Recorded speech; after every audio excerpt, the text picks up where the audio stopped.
Well, has it finally happened? Have we finally gotten confirmation that Taylor Swift has dumped Blake Lively? I think so. I agree with people like Donna Bowling that who said yesterday there's no other way to interpret this correctly, but that Travis Kelce wanted to send a very clear public signal of his disavowal of Ryan Reynolds and that whole mess. And as Donna said, when celebrities unfollow other celebrities, look, they know that we track this stuff. There are people out there who track this stuff, follows and unfollows obsessively.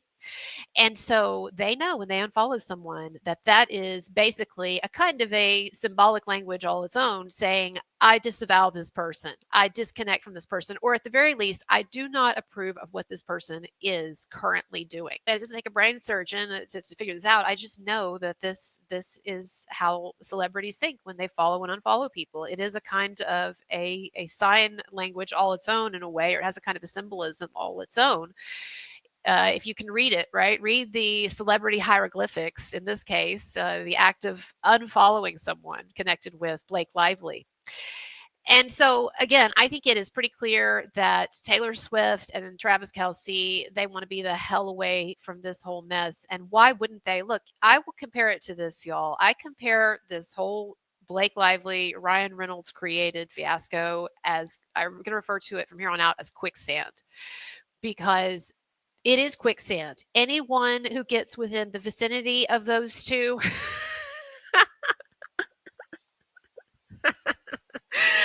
hold on for dear life, dude. You know why I'm thinking about quicksand is because the other day I actually stumbled across a survival video. I don't know how these fucking algorithms, but I stumbled across a survival video and it was all about how to get out of quicksand. And there is actually a method. Do y'all want to know what it is? Maybe out in my audience, maybe this is all designed by God that you're listening to this today, because maybe out there, one of you is going to take a trip like to, I don't know, South America or something.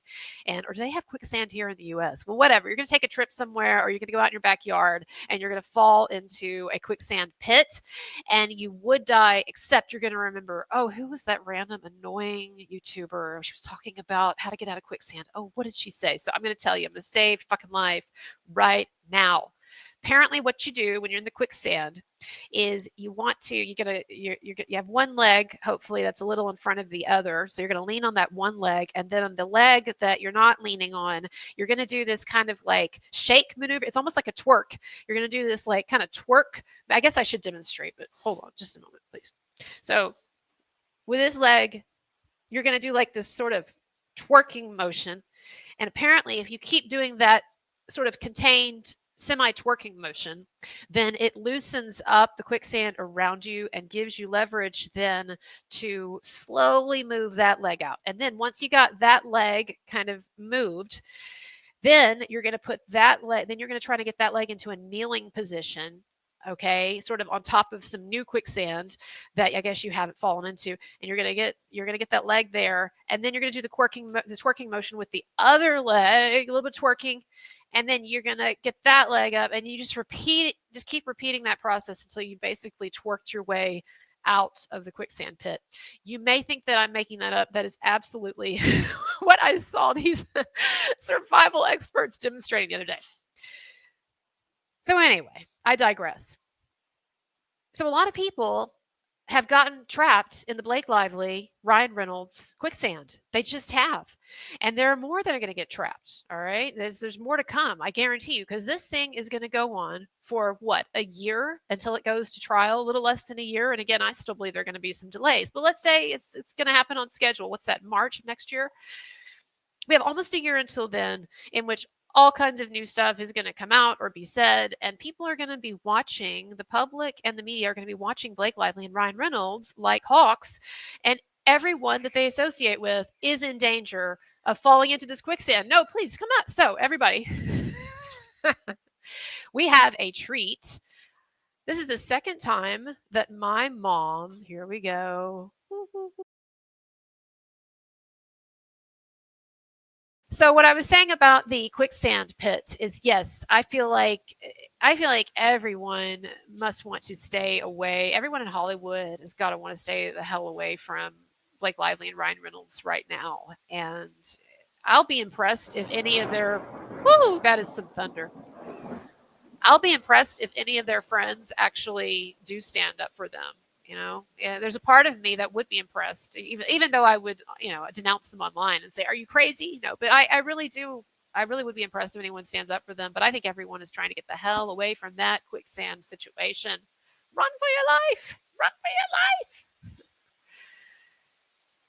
I was really surprised that Travis Kelce did that, though. Honestly, I think it was kind of in a kind of a way courageous, because that was a very obvious sign, and he has to know, and his team had to know that this was going to be received. This unfollowing of Ryan Reynolds was going to be received by the public exactly as it has been, right, as a clear sign of disavowal and distancing.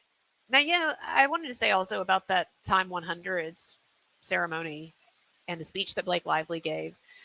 I think that she was, first of all, it was absolutely insulting. And I agree with Zach Peter on this, that it was really terrible of her to do that to her mother, to bring her mother into this and to bring her mother's harrowing story and history into this. I know she said that her mom wanted her to share it. I don't believe for one fucking minute, Blake Lively, that your mom came up with that idea on her own. Absolutely not. So you can say that your mom wanted to share that. I'm sure she only wanted to share it or agreed to share it after you and your team made explicitly clear to her the ways that it would benefit Blake Lively. That's really almost a kind of a Hail Mary pass, bringing the mom into it. Just, so yeah, I agree. I agree with Zach Peter that it was a bad look, and I feel sorry for the mom. But Blake Lively was definitely trying to send a number of messages about the Baldoni situation. She said, "Oh, this is not the forum for it," but most of what was said in that speech was directed to this. First of all, the whole coworker scenario that she describes, which of course she led people to believe in that speech by being intentionally vague at various points, to think that her mom had been essayed by a male coworker, but of course, or an attempted essay. But as it turns out, it was a female coworker who threatened to commit an act of violence or tried to commit an act of violence. But the fact that Blake chose to talk about a coworker situation, a toxic coworker situation, it's very clear that she is referencing Baldoni, the connection to Baldoni there, because Blake Lively would have us believe that she experienced this horrific, harrowing, toxic workplace harassment. And I just want to say to Blake, and I said this earlier on Twitter, you're getting the connection wrong. The connection is that you, Blake, are the one who tried to destroy the life of your coworker. So if you are anyone in that scenario with your mother, you're not in your mom's place. You're in the position of the crazy coworker who tried to kill your mom, because that is what you tried to do. And that is why you are so hated. And that is why there is so much fuel online, figuratively speaking, for all of us who are criticizing you, because there are so many people who just attest the fact that you tried to destroy an innocent man, and even that was not enough for you. An innocent man, and not only one man, by the way, but multiple people and multiple families, because we're talking about an entire production studio, Wayfarer. You tried to destroy the lives of multiple people, Blake Lively, and even that was not enough for you. Then you turn around and you falsely claim that these people were trying to destroy you. Really, behavior does not get that much more detestable. You are the coworker. You are the man. You are that man. As the prophet Nathan said to David when the prophet told him this terrible story about a man who goes out and he steals another man's beautiful lamb, kills that man. And King David said, "Tell me who this is. I'm going to bust a cap in the motherfucker's ass." And the prophet Nathan says to him, "You are that man. You did this." Because, of course, David slept with basically R-worded neighbor's wife. And then when the neighbor's wife got pregnant, has the neighbor killed. Doesn't get much worse than that. Oh, these great heroes of the Bible. Next time you feel bad about something that you've done, just think about the fact that one of the greatest heroes of the Bible took a guy's wife away from him and then had the guy killed. Anyways, it's the guy who supposedly wrote the Psalms, right? Anyways, I digress. So you were that woman. You were that woman, Blake Lively. And I'm not going to stop pointing it out. I'm not going to stop. As long as you persist in this and as long as you're doing your victory laps all over the place inexplicably, then I'm going to continue to talk about it, and so will other people. And toward that end, by the way, if you didn't see my last video, check it out because I filed an official complaint with the New York Bar Association against Blake Lively's legal team. Seriously, check it out. And then the other thing that caught my attention in Blake Lively's little speech, and I mentioned it earlier, is when she said, never underestimate a woman's ability to endure pain. I said this earlier on Twitter. This is a clear sign to me and to you and to all of the Baldoni supporters out there. She is telling us, because look, think about it. I've been out there since day one on this, since the first video I put out on this, pleading with Blake Lively to stop this train, to slow her roll, to turn it around, to give up, because I said it's going to be nothing but what? Chinese water torture from here till trial and beyond. It's going to be drip, drip, drip, drip. It's going to be so much pain. Save yourself from this pain. Save yourself from this needless torture. Stop. And it's not just been me. There have been a lot of people saying this, right, to her publicly. So when she says never underestimate a woman's ability to endure pain, what she is saying is, fuck you all. I'll show you how much pain I can take. All right, lady. I mean, you're the one.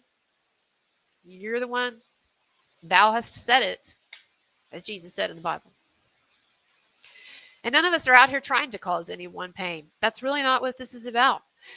What this is about, Blake Lively, is that if you're going to keep causing pain to another man, an innocent man, a man who didn't ask for it, and you're going to put him and his family and his friends and an entire company of people through torture, and you're going to try to destroy everything that they have worked for and their character and their reputations, and you're going to do that,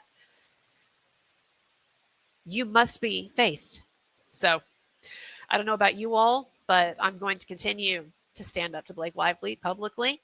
And every step of the way, every new revelation we get, I'm going to talk about it. So check out my work. I appreciate your support. Again, I depend on viewer support, and every little bit helps. My links are below. I will see you all later. Bye-bye.